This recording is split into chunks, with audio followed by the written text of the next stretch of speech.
Hello friends, Medivision wholesale platinum में आपका स्वागत है। आज के इस सेशन में हम स्टॉक रिपोर्ट के बारे में जानकारी लेंगे। स्टॉक रिपोर्ट के पहले वीडियो में हमने प्रोडक्ट वाइज स्टॉक कैसे देखते हैं, उसके साथ ही क्लोजिंग स्टॉक रिपोर्ट कैसे देखते हैं और उसे अलग अलग क्राइटेरिया से कैसे जनरेट करते हैं वो हमने देखा। आज के इस वीडियो में हम stock statement as on date और stock in out values all company summary कैसे देखते हैं इसके बारे में जानकारी लेंगे। तो आइए आज का सेशन शुरू करते हैं।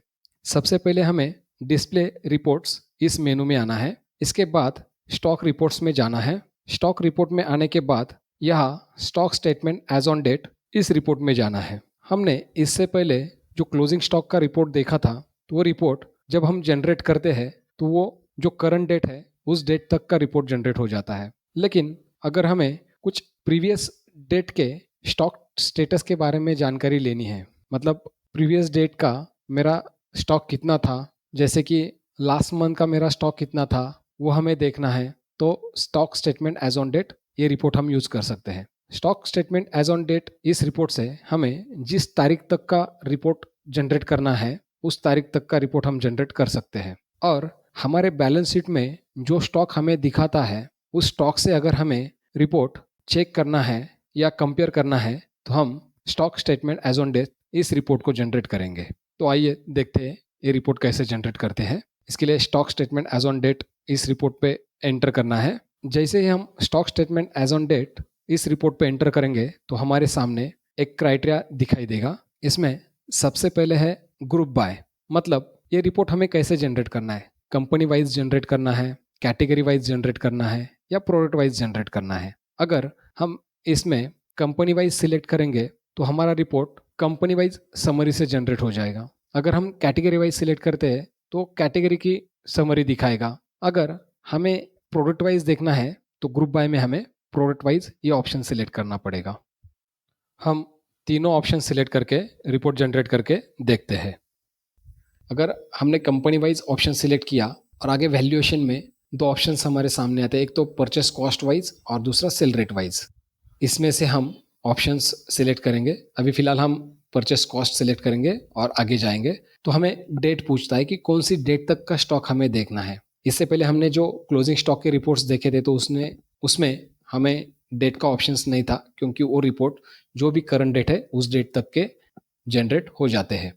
इस रिपोर्ट में हमें जिस तारीख तक का रिपोर्ट देखना है वो तारीख यहाँ एंटर करनी है। जैसे 30 अप्रैल तक का हमें स्टॉक स्टेटस देखना है तो 30 अप्रैल 2025 मैंने यहाँ एंटर की और ओके किया।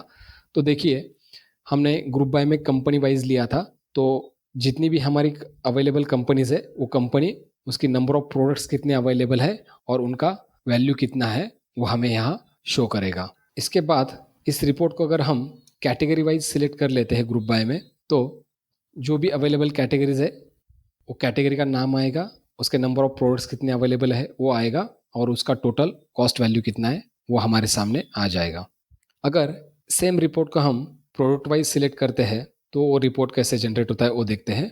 देखिए ये प्रोडक्ट वाइज रिपोर्ट जनरेट हुआ। तो इस तरह से कंपनी वाइज, कैटेगरी वाइज और प्रोडक्ट वाइज रिपोर्ट हम जनरेट कर सकते हैं।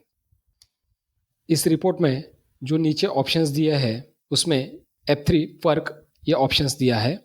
इस ऑप्शन से अगर हमें किसी प्रोडक्ट की क्वांटिटी या रेट इंक्रीज या डिक्रीज करना है तो हम कर सकते हैं।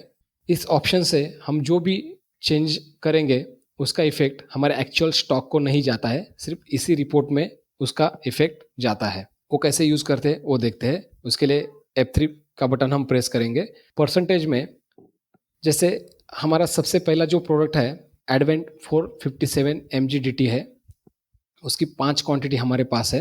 अगर हमें उस क्वांटिटी को 50% से इंक्रीज करना है तो परसेंटेज में 50% एंटर करेंगे और सिलेक्ट फील्ड में जो चेंज फील्ड है उसमें क्वांटिटी सिलेक्ट करेंगे और सेव करेंगे। तो देखिए जो हमारी 5 क्वांटिटी थी वो ऐड होके 8 क्वांटिटी हो गई है और उसकी जो कॉस्ट वैल्यू है वो भी चेंज हो गई है।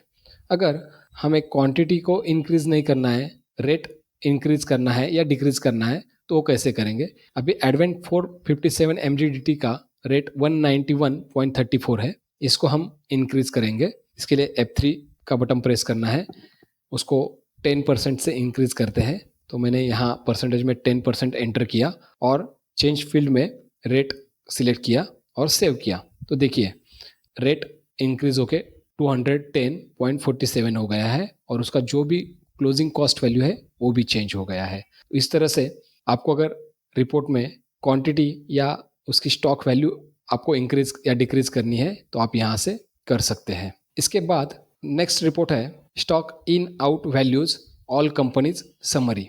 मतलब हमारे पास जो भी कंपनीज है उस सब कंपनीज का इन और आउट वैल्यूज की समरी हमें शो करेगा। इसके लिए इस रिपोर्ट को एंटर करना है और जिस पीरियड का हमें इन आउट वैल्यूज समरी देखना है वो पीरियड यहाँ एंटर करना है। अभी फिलहाल हम 1 अप्रैल से आज तक की समरी देखेंगे। एंटर किया तो देखिए जो भी हमारे पास कंपनीज है वो कंपनीज शो कर रहा है। उसके आगे ओपनिंग वैल्यू, मतलब हमने रिपोर्ट जो जनरेट किया है 1 अप्रैल से आज तक का किया है, तो 1 अप्रैल से पहले जो भी उस कंपनी का स्टॉक था, मतलब 31 मार्च तक का, तो वो उसका वैल्यू ओपनिंग में आ जाएगा। उसके बाद 1 अप्रैल से आज तक जो भी परचेस हुआ है वो स्टॉक इन वैल्यू में आ जाएगा और स्टॉक आउट वैल्यू में जो भी स्टॉक आउट हुआ है उसका टोटल वैल्यू आ जाएगा। उसके बाद लास्ट में क्लोजिंग वैल्यू हमें शो करेगा। इस तरह से ऑल कंपनीज का जो भी स्टॉक इन आउट वैल्यूज है उसका समरी हम देख सकते हैं। तो आज के इस सेशन में हमने stock statement as on date और stock in out values all company summary, ये 2 रिपोर्ट्स कैसे जनरेट करते हैं वो देखा। धन्यवाद।